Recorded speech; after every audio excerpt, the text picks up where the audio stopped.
Hey everyone, and welcome back to The Explainer. I am absolutely thrilled to have you here today because, well, we're looking at a truly fascinating piece of storytelling. We're going to unpack a highly viral anecdote shared by a YouTube channel called Doc Rich. It's this crazy story about an economics class that actually decides to put a sweeping political and economic theory to the ultimate real-world test, right there inside their own classroom.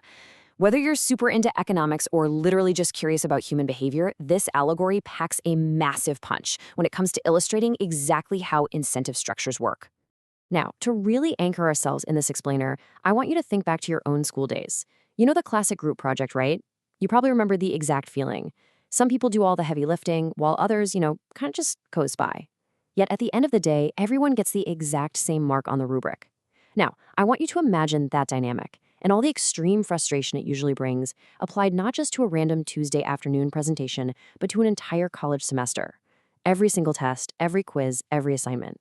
What in the world would happen to the motivation of that classroom? Section 1, the economics class experiment.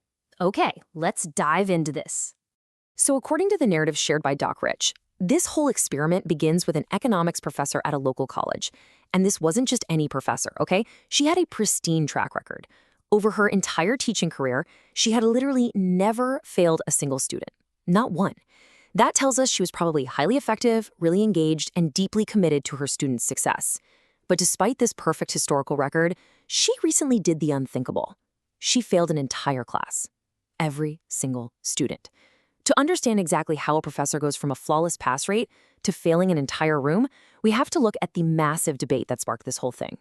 The conflict actually started over a theoretical debate. The students in this economics class made a very specific claim. They insisted that socialism worked, arguing it was this great equalizer, a system where no one would be poor, but concurrently, no one would be rich. They truly believed this equal distribution of outcomes was the absolute ideal way to structure a society. So instead of just arguing with her students from the podium, the professor decided, you know what, let's actually test this hypothesis. The professor proposed a thought experiment turned reality, and she laid out 3 very specific parameters for the semester.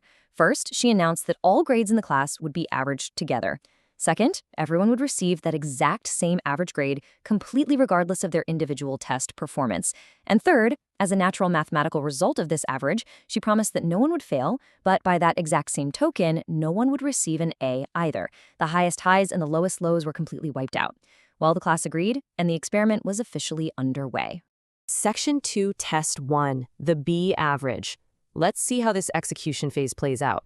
Because, right, a theory is really just a theory until the rubber hits the road. The students studied, they took their very first exam under this brand new system, and after all the grades were averaged out, the entire class was awarded a solid B.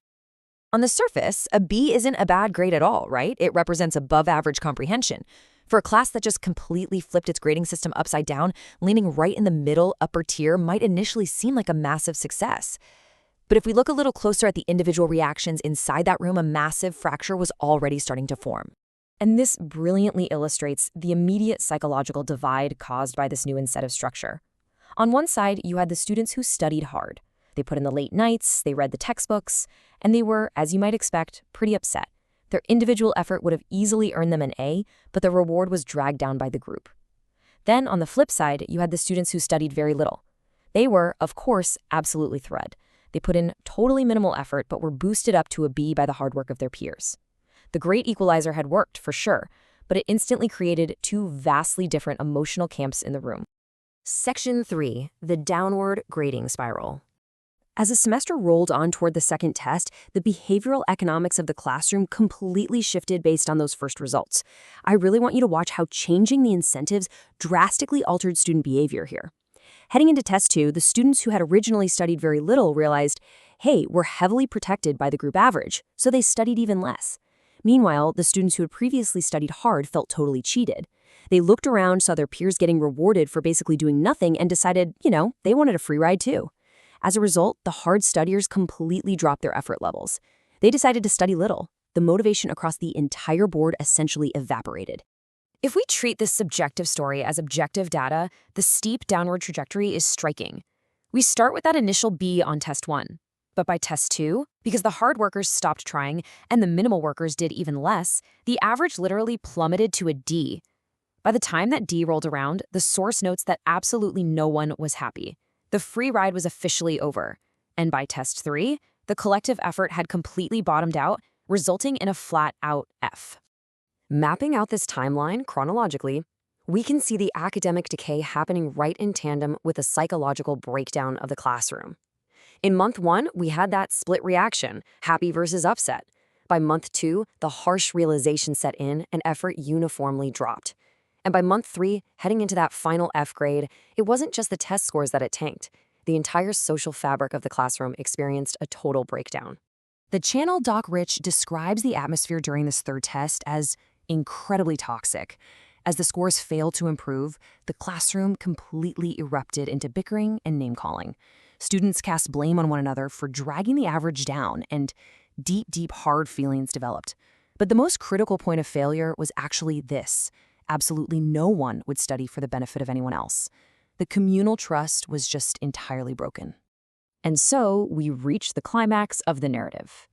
Despite their initial confidence in the system they advocated for, and, to their great surprise, all of the students failed. The professor, who had literally never failed a single student in her entire career, had just failed an entire class. Not by grading them harshly, mind you, but simply by giving them the exact system of averages they had asked for. Section 4. The professor's conclusion.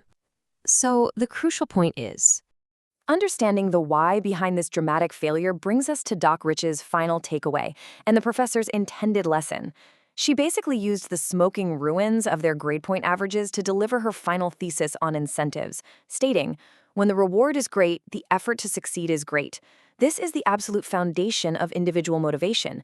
If an individual knows they can achieve an A and reap the personal benefits of their own long hours and hard work, they are highly likely to put in that necessary effort." But then she followed it up with the flip side of that equation. She told them, but when the government takes away all the reward, no one will try or want to succeed. Within the context of this allegory, the professor is directly equating her grading experiment to the political theory of socialism the students had initially championed. By averaging the grades, or in this metaphor, equalizing the wealth, she removed the individual reward, and as a direct result, entirely destroyed the human desire to strive for success.